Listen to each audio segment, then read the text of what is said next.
Hi, welcome back. It's Fleur from Fleursbydesign here again. Today I'm going to show you another project I've been working on, which is my son's Midori for Wizard of Oz.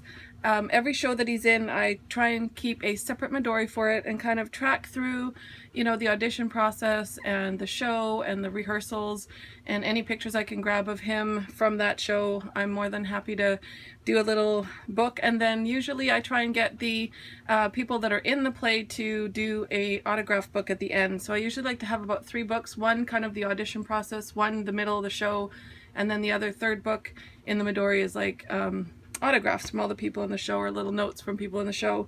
So to do this one, because it's Wizard of Oz and one of my favorite songs is Somewhere Over the Rainbow, I picked this Foxy Fix is the name of the Midori, and it's a leather Midori, and it's pink and it goes down into purple to blue to green, so it kind of reminded me of a rainbow. So I thought this one would be perfect, and it's just plain kind of a nude color on the inside, and I'm using the Amy Tangerine Finders Keepers collection for the books and the inside and all the embellishments. So I made a folder. So here's the folder, and this is just a piece of pattern paper, and then you fold up and seal the 2 sides. Really easy way to make a little pocket for you to put things in. And then I also made 3 books.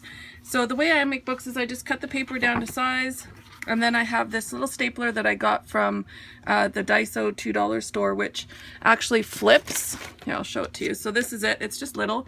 It won't make big books, but for something like me, I just need like 10 pages per book.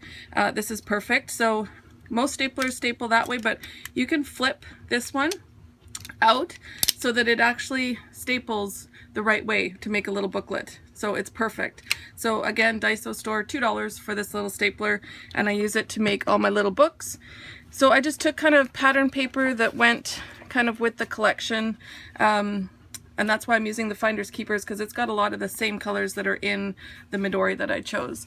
So I'm just going to go ahead and now decorate the front of the books, and I've just pulled out some kind of, these are really cute, these little see-through, loving this, and this one says remember, and just some, I love these die cut pages that have the cutout. This one says my day, and just some fun die cuts. And there's also a cut apart sheet that has like so very happy, hooray, just be cool, fearless, a bunch of little words.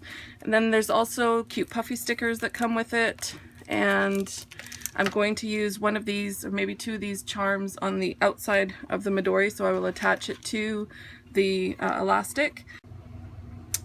So I've started decorating the front of the books, and basically what I want to do is just create layers using all the cards that I've cut out. And with this one, I wanted to use this cute little camera, which is a see-through kind of vellum clear transparency.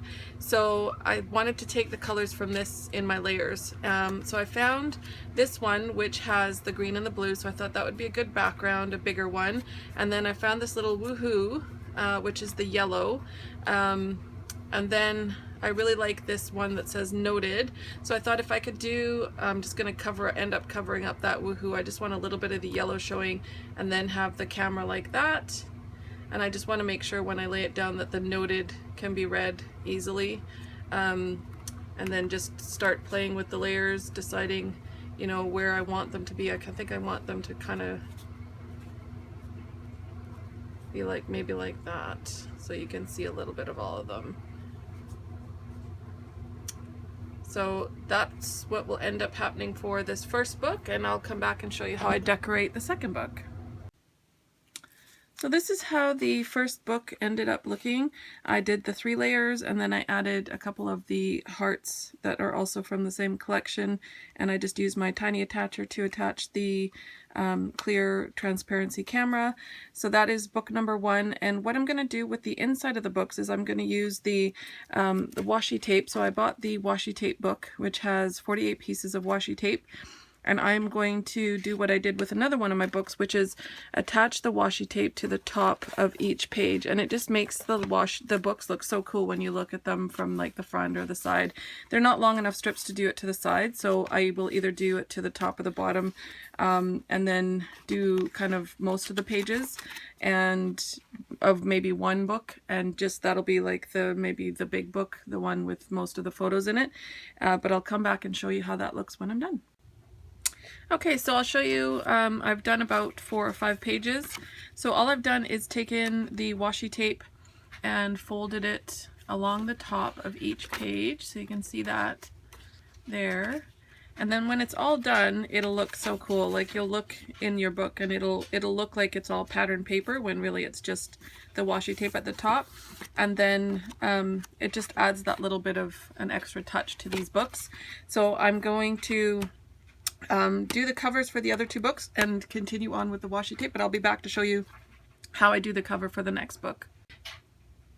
So I've done my second book. This is kind of the mint green book, and I took the journaling card that said shine, added the die cut of the gems. There was already 3 here, but I just kind of covered the one with that, added the 2 hearts like I did on the other book. And this is just one of those clear transparencies. I cut it in half. It had the remember on one side, so I just cut it in half and slid it there to make another layer, and this is just another journaling card underneath. So there's book 2 done, and on to book 3. So for the last book, I layered one of the clear plastic. This one says loving this, and another one of the journaling tag that says my day, and then the little heart camera die cut. And I'm just going to go ahead and add 2 of the little heart epoxy stickers like I did on the other 2. So I think for this one I'm going to use the pink and maybe the little green one, like that. So I've just done the same kind of with all of them, adding the 2 little heart stickers. This is the book I think that I'm going to start with. Actually, I think I'm going to start with this one, the noted book. So this will be kind of the beginning and kind of his auditions and going through from that. And this is the one that I started washi taping the top. So I'll be back in just a few seconds. I'm just going to add a title to the front page, and then I'm going to grab some photos and we can get going. So for the front page, I just added the word auditions with the wood thickers that come with the collection. They're really cute. They're just a wood grain with yellow, orange, gray, pink, and like that mint green color. So they go really well with the collection, and I thought it would just be cute just to do that for the front page. It just says auditions. And then on the next page, I'm going to get started with my photos, and we're going to start with the photo of my son. As soon as we found out that he was accepted for an audition for Wizard of Oz, we phoned his vocal teacher, Tracy Neff, who's amazing, and they had sent us some sheet music he had to learn. And I did piano a long time ago. I can kind of read music, but not very well, so I knew we needed help. So she just got him right into it. And then the day of the auditions, I have the little Wizard of Oz auditions there. So I have these 2 photos for the first part of the audition, and just then I'll probably use the other side of the page to write about each part of the audition process. So I'll be back to show you how I do that. So here is the first book, which I've completed now. This is basically from audition to opening night, and then the second book will be used for all the shows and all the pictures I have from that point on, and then the third book will be auditions when we have the cast party January 3rd. So for this book I'll just do a quick flip through of what I did. So I started off with just putting auditions with the fun wood font that Amy Tangerine has with this collection, and then I used the wood stamp, and of course when I first stamped it I made the mistake, but I just decided to go with it and do it all over with the hearts.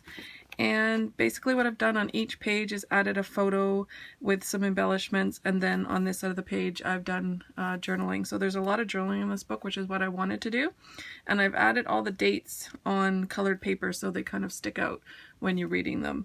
So the first thing we did with Lyndon when we were deciding to do the audition is get in touch with his voice coach Tracy, and we practiced the song, and then From there we did our first audition, and basically he went into the room with a bunch of boys and girls and did the song and did a little dance, and this was the first audition. And then we waited and waited and waited, and after what seemed like a very long time, we got a call back. So we went back to Tracy and learned a second part of the song so that we could do the callback. And then here is the picture of him for the callback, and that was in July. So this is about a month passed from the first audition. And then we waited again and again and again for a long time. So at the end of July, the audition was July 12th, and we had to wait, so over 2 weeks. July 31st, we got the notice that Lyndon was offered the role of Children's Ensemble Munchkin in The Wizard of Oz. We were so happy for him, and he was very, very excited. And then from there, we needed to do a headshot and a bio, so Lyndon and I went out to take pictures, and of course he had to be his goofy self and dance around, and we just did some pictures of him for the headshot. And then we went and picked up the script in October, so this is quite a few months past that we actually got to go pick up the script, October 7th, and we started learning the Munchkin songs. I wasn't sure what else he needed to learn, so we just kind of focused on the Munchkin songs. So here it is, almost a month later. November 8th was the first day of rehearsals. So here's Lyndon, and here's kind of a board of all the actors that are in the show and the directors and all that. So we didn't actually get to go in and watch or anything. We just dropped them off. We just have to sign them in and out every day. And it was a very long drive downtown every day to do the rehearsals, which this page talks about. So this is kind of what the traffic looks like pretty much every day in Vancouver. It's raining a lot. And our drive was an hour and 15 minutes there and an hour 15 minutes back. So we carpooled with somebody, but still, that's a 2.5-hour round trip every day. So we went down to the BMO Theatre in Vancouver for rehearsals and had to deal with a lot of traffic. And we tried not to eat out too much with Lyndon's schedule. It was basically school, then dance from 3:30 to 4:30. We had a quarter of an hour to eat. So that didn't leave us a lot of time. So a lot of times we'd get in the car and just go to McDonald's or somewhere like that. Then we would drive an hour and a quarter, rehearse from 6 to 10. Then he would come home, be in bed between 11:30 and 12, and up again for school the next day. So it was a crazy, crazy schedule, but he made through it just fine. And then also along the way, he made a new friend. We decided to carpool with someone who lived relatively close to us, about 10 minutes away. So we would drop off and they would pick up, or the other way around. So we were only doing that round trip 2.5-hour ride once a day instead of twice a day. So this is his friend Sam that he made, who is the other only boy Munchkin in the cast. And then in December, we finally got to see a poster of what the advertisements would look like. We saw it up on some buses, and we saw it on a bus shelter and around the just everywhere around the city. So that was the beginning of December. And finally on December 3rd, we moved to the actual Gateway Theatre in Richmond, which is only a half-hour drive instead of an hour and 50-minute drive. So that was really nice. And basically we just got to go in and look at the theatre of where he'll be performing and see some of the props. We got a little sneak peek, so that was kind of cool. Here I talk about how hard it's been for me as a memory keeper, not being allowed backstage to take pictures or any of that, but Gateway Theatre put this picture up on their Facebook page. I was so happy to get that, and this is just a picture of all the Munchkins rehearsing, so I was excited to get that one. And then opening night, so this was December 11th was opening night, so I have a picture of the program as well as my tickets, and then here's a picture of Lyndon and I, and also on that night, the witch, her name is Tara Travis. She plays the Wicked Witch of the West. She gave the kids this little bottle, and on the bottle it says, "Witch melting water for emergency use only." I love that. So I thought that was really cute that she gave the kids that on the opening night for the show. So the opening night was amazing. It was so much more than I thought it was going to be. The cast were amazing. Toto stole the show every time he came on. He's played by a little dog called Henry, who's so cute. The Munchkins were amazing. Everybody was really, really, I mean, it was so cool. The projections, all of it. So very, very well done. It actually got quite a few really good write-ups from people. and it's just been an amazing show, and I'm so glad that Lyndon got to participate in this for his first kind of big project. So there we go, book 1 done. So that is basically from auditions to opening night, and then I will be working on book 2 in January, which will be all of the shows, and then also I'll be getting everybody to sign book 3, and then they will all go inside the leather Midori that I have bought specifically for this. So I will do another video in January showing you how this book ends up looking completely done, and I'm having so much fun using this collection from Amy Tangerine. It's perfect for this, so loving how this looks so far, and thank you so much for joining me, and I'll be back soon with another video. Thanks, bye-bye.